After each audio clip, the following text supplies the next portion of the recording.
everybody. So I said in the next couple of days on my Instagram, what I said was that I would do a question and answer video of all the questions that have ever been asked on any of my videos, because I literally haven't done one ever and I'm really rubbish at replying to comments on Instagram and videos because I'm just useless. But I feel like if you've watched my videos you would know that by now. So I thought, since we're all in lockdown and I'm working from home today, I would do a question and answer video. Just to warn you, I am working from home. If I get a phone call, the video is going to get cut off. So it might take me a bit of editing to try and make it make any sense. But I'll give it a good go. Hopefully my phone won't ring. And then no problems. Anyway, let's get cracking. So the most popular question that I get asked is, what's my Instagram name? And I feel like I've said it several times now, guys. Pay attention. Joking. But I thought I would write it down, and I've done it all pretty so that you can get it and then you can all follow me on Instagram. So here it is. Don't know if you can see it. Oh, there we go. So it's Slimming Sue UK with an underscore in between each one. That's as simple as I can put it, guys.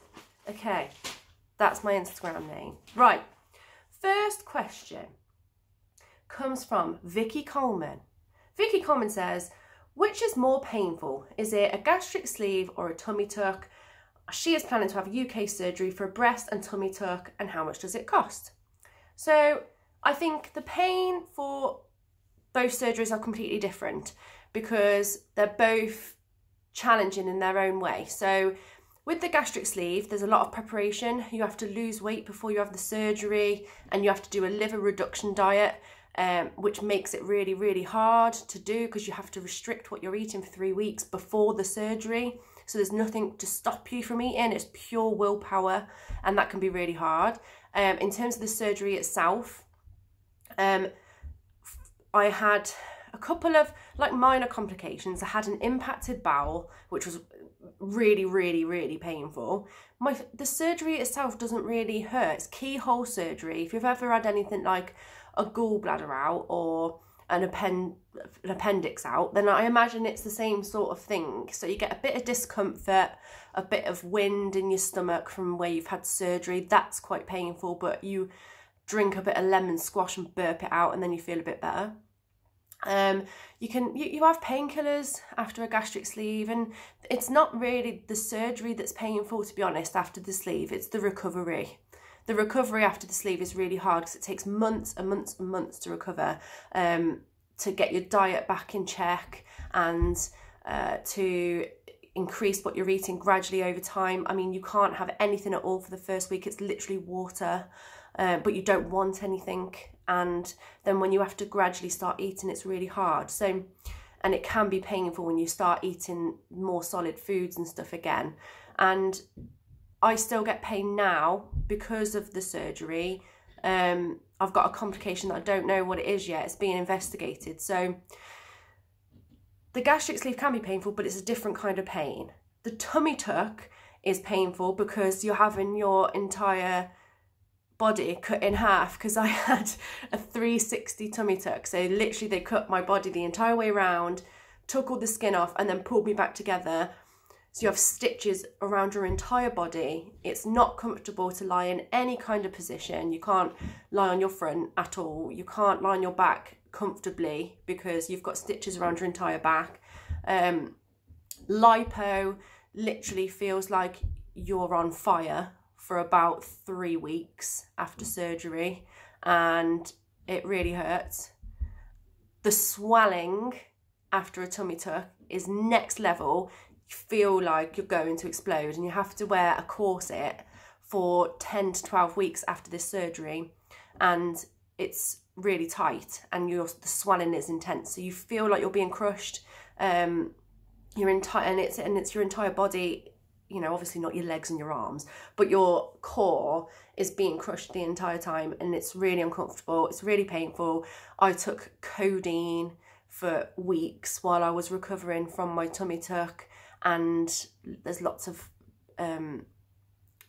lots of tablets you have to take. And the tummy tuck's much worse in terms of pain, I think, but the recovery is quicker. So within sort of 4, 5, 6 weeks, I was able to return to work and get on with things. And I wasn't really in pain as such. It was more the swelling and how uncomfortable it is. And I still suffer with swelling now from my tummy tuck, and I'm a year post-op now from that. And yeah, I still get swelling, which is uncomfortable, but it's not painful. It's more just, it's like an ache, and it's mostly in my back. So I still get, you know, consequences of that. But I feel like if you're going to have a surgery like a gastric sleeve, which is a lifelong surgery, it's not a temporary thing, it's something that's going to last your entire life. Or if you get a tummy tuck, which again, it's not a temporary thing, it's a long term, it's a really big surgery that takes a long time to recover from. You sort of got to expect a bit of pain, and you've got to just man up and get on with it, to be honest. If you want it, you'll do it. So thank you for your question. That was really long. That was 6 minutes just for one question. It's going to be a long video. Okay, Winterm123 said that they were worried about getting their appetite back. Would they be able to eat naughty stuff again? Yes. My appetite is now back as well. So when you have the gastric sleeve, they tell you that it reduces a hormone that's produced in your body, which makes you feel hungry, which it did temporarily. But I feel like I now have my hormone back, and I do have an appetite. I could eat all day. And because I can't eat massive portions, I've had a gastric sleeve, but I could snack, and I could snack all day if I wanted to. And yeah, I can eat whatever I want. I can eat chocolate, I can eat crisps. In fact, those sort of things go down better than if I try and eat a meal. If I try and eat a meal, I find it really hard because I can't eat very much of it. So I'll end up eating more than I probably should. Then I end up throwing it up. So yeah, it's really hard to eat the right things, and your appetite does come back. But what they tell you when you have the gastric sleeve is that it's a tool, and you have to use it as a tool. So yes, it restricts the amount of food that you can eat, but you still have to choose the right foods. You have to exercise, and you have to keep up on top of these things. And it's really hard. It's really hard. I struggle with it, and I'm struggling with it at the moment, especially with lockdown. And it's hard, but you can do it. If you want the surgery and you want to lose weight, you'll do it. I mean, it stops you from being able to eat crap for like a year, but then after that, you can pretty much eat whatever you want.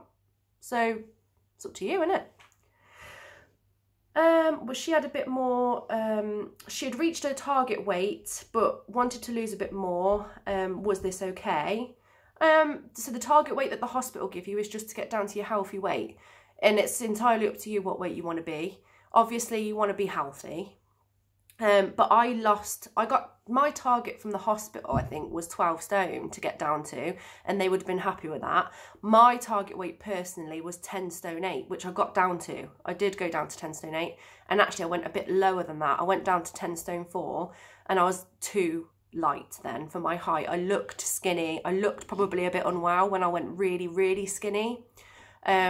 I don't weigh that now. I weigh 12 stone at the moment, which is not what I want to weigh, but I'm struggling with it because of lockdown and the gyms being closed and eating crap. So, yeah, man, go for it. You want to lose a bit more, do it. But just be healthy, innit? You know what I mean? And then the last bit of your question was, is it difficult after 2 years? I feel like I've answered that. Yeah, it is.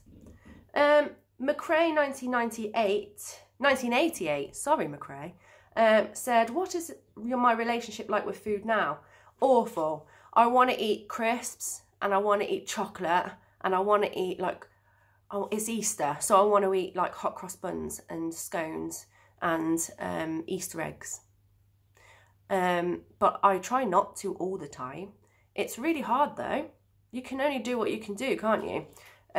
But I mean, my relationship with food is better than when I was big, because when I was big, I'd eat whatever I want and not think about any consequences. I could eat an entire pack of 20 mini rolls, wouldn't even blink an eyelid. Whereas now, I'd eat one mini roll and think, I shouldn't have ate that really. So then I'll do a little bit of exercise. So my relationship with food has changed, and I physically cannot eat a load of food like I used to. Like if I order a takeaway, if I ordered a pizza, I could have 2 slices of pizza and I'm done. I can't eat anymore. So yes, I still like to be naughty and eat crap on occasion, but it's restricted and I'm more conscious of it. So that's how my relationship with food has changed. I am not anxiety, would like to know. From my initial appointment with my dietitian, how long until surgery? So I saw my dietitian in September of the year I had it. Can't remember what year that is now. And I had to have appointments with her for 6 months. So I saw her from September to March. And then I was referred for my surgery, and I had my surgery in June. So that's how long it took. Thanks, I am anxiety. Next question, Jonathan Saha says, with the current situation, how are you managing exercise? Well, I'm not going to lie to you, Jonathan. It's really, really, really hard. Before lockdown, I was really getting back into the gym. So I was going 3-4 times a week. I was going to classes. I was going to the gym. I was going swimming. I was really getting back into it, trying to get my weight back down. Because obviously, I'm 12 stone at the minute. And I was 12 stone when I started going back to the gym. I managed to get half a stone back off while I was at the gym. So I went back down to 11.5, and then everything closed. And at home, it's just not the same. You can't motivate yourself the same at home. I don't care what anybody says. You can't motivate yourself the same at home as you can at the gym. I thrive in classes because they're guided. You see other people doing it. You all get involved, and that's what I love. Doing it at home on your own is completely different. So I'm really, really struggling with it. I've put my half a stone back on. I weigh 12 stone again. I am exercising. I've got some apps on my phone at the minute. I've got like an ab app. And I've got an arm app, and I'm doing those as often as I can be bothered, which is probably every other day-ish. And then I'm also doing Les Mis or whatever Les Mills classes at home. So I'm doing body combat and body pump, but I'm really limited with the equipment that I've got. I've literally just got some weights, some hand weights. I haven't got anything else at home. So doing body combat's fine because you don't use anything, but body pump is really hard to do at home just because you haven't got the equipment to do everything. I'm going out walking as often as I can, trying to make it every day, but it isn't every day because sometimes I'm working from home, sometimes I've got my daughter and it's just I can't do it. But I'm trying to do it every day, and I've just ordered myself some roller skates. So that my plan is, roller skates are fun, yeah? And they're good cardio workout. So my plan is to order the roller skates and go roller skating once a day as my form of cardio. But I still will have to do strength work, like my ab app and floor work, crunches, that sort of stuff, and keep on top of it. But it's just not the same, is it? Not the same as the gym, and I really miss it. So I'm waiting for lockdown to piss off so that I can get back into the gym, you know? You know what I mean, Jonathan? Next question. Big Shez. She wants the surgery but scared that you'll get turned away from your GP, from your doctor. So basically talking about your doctor and them being turning you away. Yeah, GPs aren't very good with weight loss. If you go and see them regularly about your weight, they'll tell you to diet and exercise, and they'll maybe give you a diet pill that makes you shit yourself every time you eat anything or drink anything, including milk. They don't work, just FYI, I've had them. Basically, you have to continuously go back to your GP. If this is what you think you need, you have to meet the criteria. The criteria is different all over the country. Obviously, I'm in the UK. The criteria when I went has probably changed now to what it was then, because the guidance changes all the time. When I went, you had to have either a BMI of 35, over 35 with a physical health problem, or over 40 with no physical health problems. So my BMI when I approached my GP was 44. I saw a locum and they referred me to the gastric sleeve team, to the bariatric team, sorry. But I don't know if that would have happened if I'd have seen one of my regular GPs. It's really difficult to get them to do it. I don't know why. It is hard and they will keep turning you away. But if this is what you think you need and you meet the criteria, just keep going back. And that's the way you've got to do it. Unfortunately, that's the way, you know, we're blessed to have the NHS. But because it's funded through the NHS, unless you're going to pay private, which you can, it's an option. Obviously, not all of us have got money to throw around. I certainly didn't. I wouldn't have been able to pay to have it. So you've just got to persevere. I went to the GP for years about my weight from the age of like 18, and I had my surgery when I was coming up to 30. So you've just got to persevere, man. And it's a lifelong thing as well. So do what you got to do. Next, this is the longest video ever. Next, Lisa Kedwood said, where did you have your skin removal surgery? I had my tummy tuck in Lithuania with a company called Nord Aesthetics.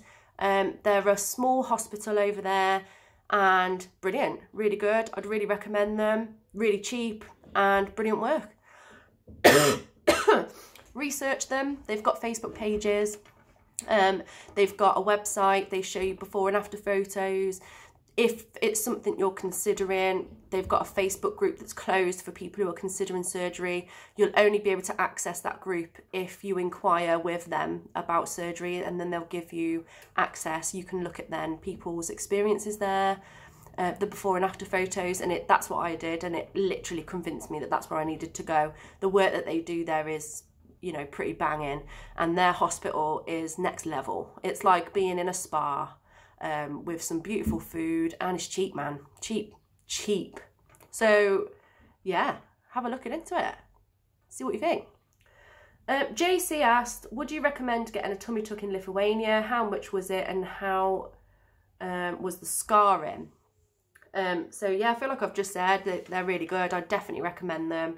I had a 360 tummy tuck with lipo, which included a leg lift and a bum lift, and that cost me, with flights and accommodation, everything, about 4.5, just under 5 grand. So it's good, really good. That's really good for what I had done. My scarring's good. Everything's all healed. Obviously, I've got a scar, and it's going to be there forever. I'm going to get it covered with a tattoo on my back. The scar at the lower of my stomach is almost invisible, can barely see it, but my scarring on my hips is really high, so it comes up really high up here, so you can't hide it with underwear or like with a bikini. You wouldn't be able to do that. So I am going to get a tattoo to cover it, but that's just my choice. It's not actually a bad scar. It's nice and clean, it's thin, it's lightening up, and over the years it would get even lighter. You'd probably barely notice it, but yeah, it's healed really well. Next question. I don't know how to say this. Elspeth Silverstar asked, how did you find your surgeon? Your stomach looks flat. I expected there to be more swelling. I feel like I covered the swelling briefly before, but yet it looks really flat. I still get swelling in my back really badly at the bottom. You get something called lymphatic drainage issues after something like a tummy tuck. Basically, they separate, well, I don't know, they do something to your lymphatic system.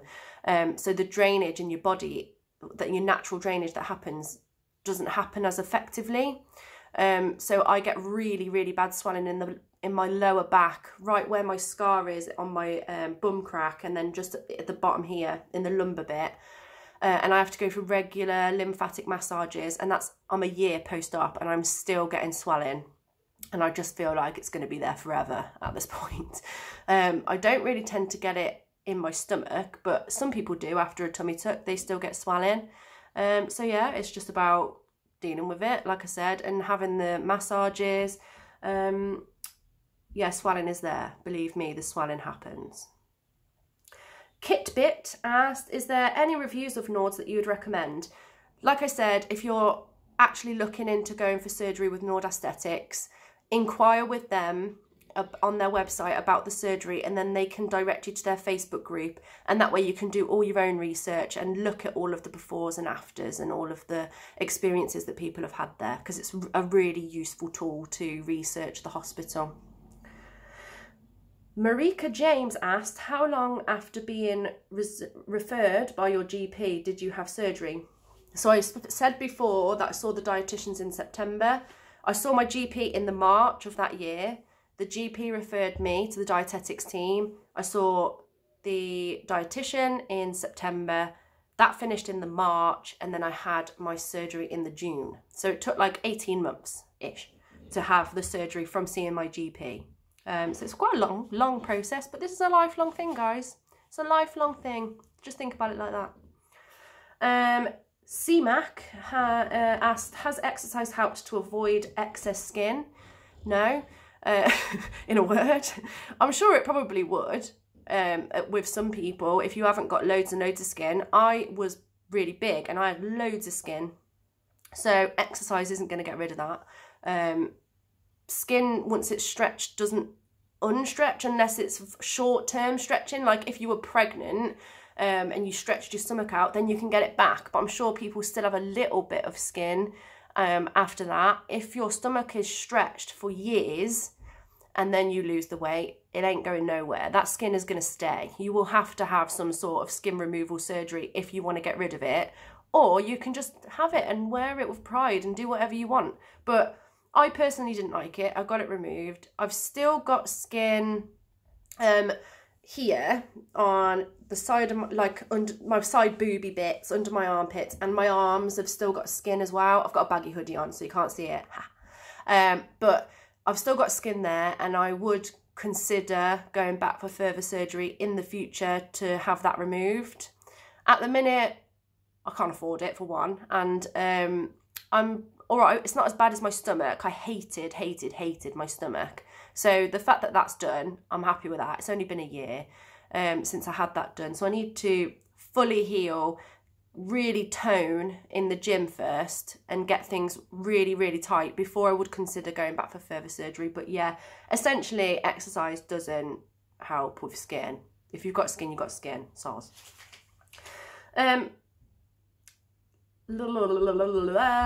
Little Wren's World asked about issues with getting referred by the GP. I've already spoken about that. You've just got to keep going. They don't like referring you. It's part of their budget and they won't. That's the part of the NHS.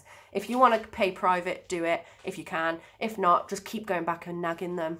And also, you've got to prove that you're trying. So you've got to prove that you've done like Slimming World or Weight Watchers and you're exercising and you've tried tablets that they give you and, you know, all the other stuff that you could possibly try before they'll refer you. So do all that.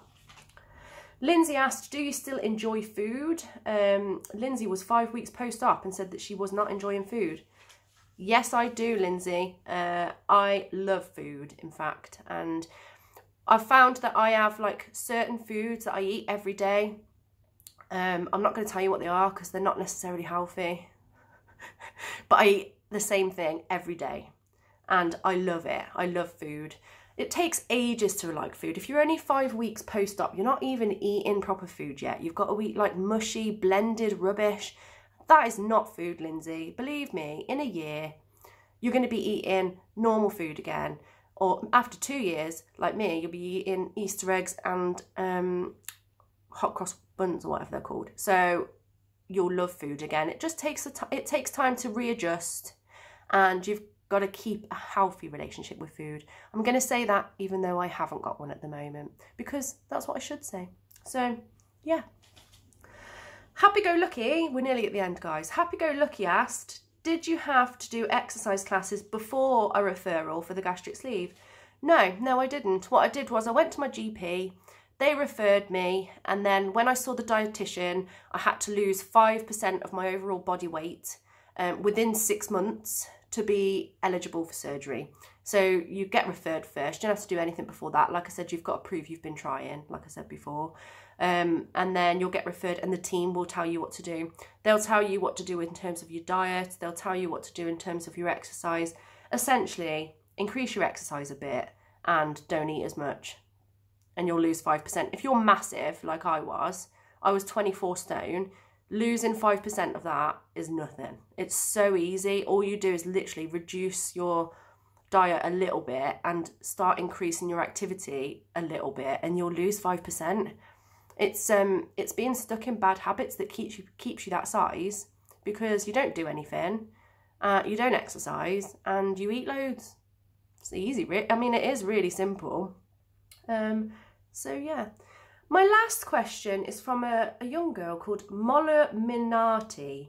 And to be honest, I wasn't going to answer this question, but I think it's important that I do because it was asked and I feel like a responsibility now. So thanks for that. She's a 12-year-old girl asking, should she have surgery because she's desperate and doesn't want to become anorexic? Okay. No, you should not have a gastric sleeve. You're 12 years old. Your body is developing and changing. You know, the way you look now isn't the way you're going to look when you're 18, 19, 20. It's good to have good habits at your age. So yeah, you should be eating well, exercising regularly, and having fun with it. So make it fun. Do something you enjoy for your exercise. Don't deprive yourself of nice food because otherwise you won't stick to it. Have a diet that's something you can stick to so that you'll be healthy and you will lose weight or become healthy, at least a healthy weight. But exercise is what's going to tone your body and make you look the way you want to look. At 12 years old, there is no way that you need a gastric sleeve. You just need to change your habits. And becoming anorexic is not a way to deal with your weight. Becoming anorexic is just a way to make yourself mentally unwell and to have lifelong issues with mental illness. And at 12 years old, I don't think that that's something you should be considering. You don't need to restrict your eating to a point that you're not eating. You need to just eat a healthy, balanced diet that you can, you know, maintain for years and exercise and be healthy. And that's what you need to do. Okay. Right, so thank you very much for all of your questions. I realise this has been like the longest video ever. It's 26 minutes so far. It's madness. I don't even know if I'm going to be able to upload this to YouTube, but I'll give it a go. Thank you very much for all your questions. I'm glad that you've sent them and I hope they're helpful. Please ask me any further questions. I'm very, very unlikely to reply to you on Instagram or message you back, but I might do another question and answer video in the future, in which case then I'll answer you. I'm not being rude or anything. I'm just rubbish at replying to everyone, like ask my friends. Okay. All right then, thank you very much guys. I hope you're all doing all right in lockdown. It sucks. I'm a nurse, I know, it's rubbish, but please stay inside, wash your hands, stop going out over the Easter weekend because it just makes you look like a knobhead.